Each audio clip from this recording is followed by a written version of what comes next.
पशुपालक बंधूंनो नमस्कार. Doctor Jagdish Kapse official या यूट्यूब चॅनलमध्ये पुन्हा आपलं स्वागत. मी अर्थातच डॉक्टर जगदीश कापसे आणि आज जो चर्चेचा विषय आहे तो अतिशय महत्त्वपूर्ण आहे. पशुपोषणाच्या संदर्भात खनिज मिश्रणाचे पशु आहारामधील असणारे महत्त्व.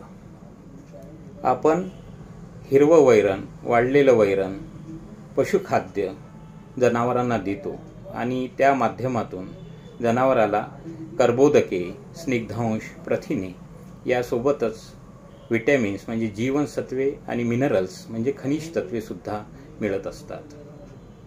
खनिजे हे जनावराच्या शरीरात तयार होत नाही आणि त्यासाठी योग्य प्रमाणात नियमित स्वरूपात जनावरांना खनिज मिश्रण देणं हे अति आवश्यक आहे. जनावराच्या शरीरातून जे खनिज तत्व बाहेर पडतात त्याची भरपाई करणं हे महत्त्वाचं असणार आहे. खनिज तत्वाची जर शरीरामध्ये कमतरता आली तर त्याचे अनिष्ट परिणाम सुद्धा जनावरावर दिसून येतात. कालवड जर असेल तर योग्य वयात ती प्रजनन योग्य होत नाही. व्यालेल्या जनावरांमध्ये गर्भधारणा वेळेत होत नाही आणि 2 वेतामधील अंतर वाढते. विण्याची जी प्रक्रिया आहे ती सुलभ होत नाही.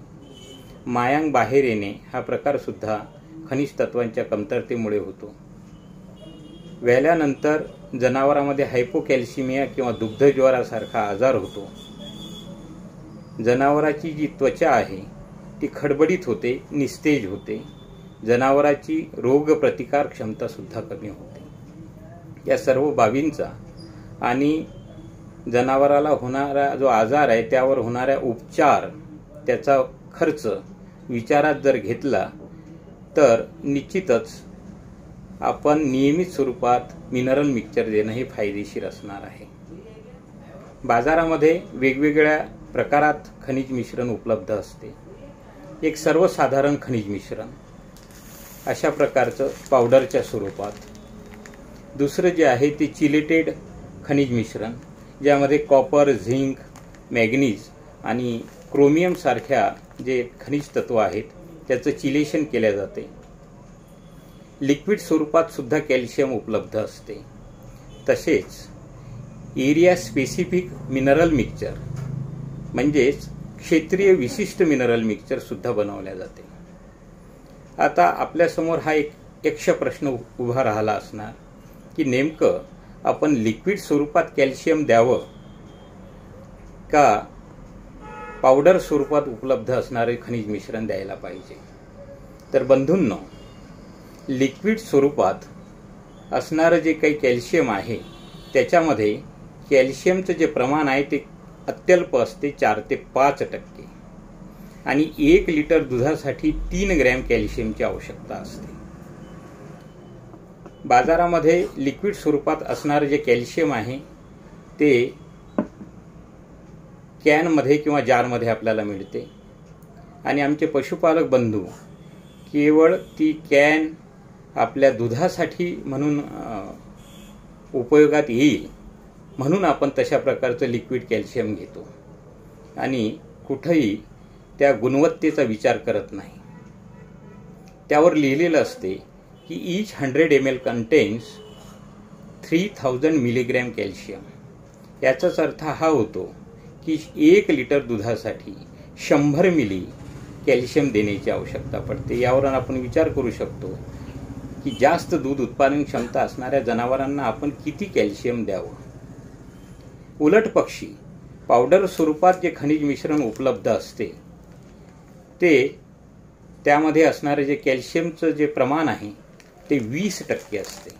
याचाच अर्थ हा आहे की 100 ग्रॅम पावडर जेव्हा आपण जनावराला देतो त्यामधून 20 ग्रॅम कॅल्शियमचा पुरवठा जनावराला होत असतो. तर याचा विचार जर आपण गांभीर्याने केला तर निश्चितच पावडर स्वरूपात असणारं खनिज मिश्रण देणं हे अतिशय उपयुक्त आहे. त्याचसोबत आपण खनिज मिश्रण किती दिलं पाहिजे, त्याचं निश्चित प्रमाण काय याचा विचार सुद्धा केला पाहिजे. कालवडी जर आपल्याकडे असतील तर 25 ग्रॅम मिनरल मिक्सचर नियमित स्वरूपात दररोज दिलं पाहिजे.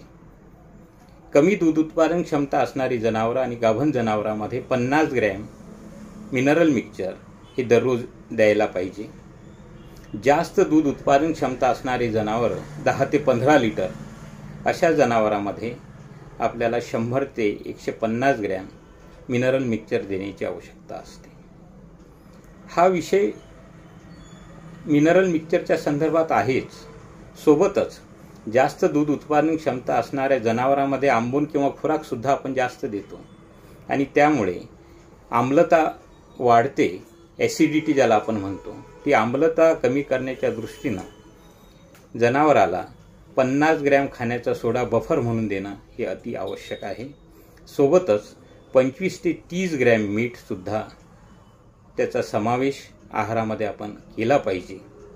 अशा प्रकारचं पशुपोषणाच्या बाबतीत जे काही सिद्धांत आहे त्याचं पालन जर आपण केलं तर निश्चितच अपेक्षित दूध उत्पादन आणि सोबतच चांगलं गुणवत्तापूर्ण दूध उत्पादन आपल्याला घेता येते. कारण जनावराचं आरोग्य जर सुरक्षित राहिलं तर अशा प्रकारचं त्याच्यामध्ये सकारात्मक परिणाम आपल्याला दिसून येतात. तुर्तास आपण इथंच थांबूया. जर माहिती आवडली असेल तर चॅनलला सबस्क्राईब करा, लाईक करा आणि शेअर करा. धन्यवाद.